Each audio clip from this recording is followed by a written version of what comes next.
उसका इंतकाल हो गया, बुजुर्ग का इंतकाल हो गया।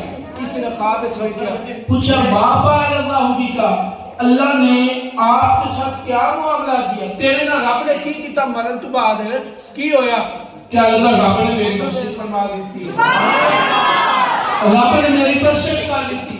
पूछा केड़ा अमल करदा सी, कोई वीरत कोई वजीफा को तस्बीह को मन के करदा सी, फिर रब ने तेन बख्श दिता है। क्या लगा गल मैं एक मुहद्दिस से बोल गया, एक मुहद्दिस जेड़ा हदीस लिखदा सी, फरमाते उनके पर मैं गया ना, वो मुहद्दिस ने नबी पाक दा नाम आ गया, हजूर दा नाम सुन के ओने नबी दा नाम लिया, मैं नबी दा नाम सुने ना तो मैं बुलंद आवाज में दरूद पढ़ना शुरू कर दिता, मैं दरूद पढ़ना शुरू कर दिता। कहना जिन्ने मैं पढ़े आशिक हाजिर सी ओना सारा भी नबी दा नाम सुनिया, नबी दा नाम सुन के झूम गए, मचल गए, नबी दी जात दा दरूद पढ़या। फरमांदे ने ए दरूद पढ़न दी वजह तू रब ने मेरी भी बख्शिश कर दी, जिन्ना जिन्ना दरूद पढ़या सी रब ने सारे दी बख्शिश फरमाया।